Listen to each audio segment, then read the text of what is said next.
If you want to clear out your email and delete all of your messages in Yahoo Mail, then this is how you're going to do it. So first step is you're going to head over to your mail.yahoo.com and then you're going to make sure that you're signed into your account. Now from here, it will take you to your dashboard or your inbox. Now once you're on your inbox, you're just going to head towards this search bar at the top. You're going to click on search your mail. And then for this tutorial, we are going to use this filter feature. After clicking on your search bar, you're going to click on the filters icon right here. And then from there, you're just going to head over to the date section. Now from the date drop down, you're going to select any time. And then from there, you're just going to click on search.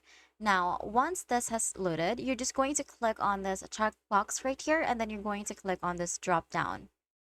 Now, from the drop down, you're going to select all, and then from there, you're going to click on this icon right here that says delete, and then you're just going to click on delete. Now, as you can see here, 25 messages has been deleted, and that's it. That is how you're going to clear out your Yahoo Mail and delete all of your existing emails. If this video helped you, please don't forget to like the video and subscribe to the channel for more videos like this.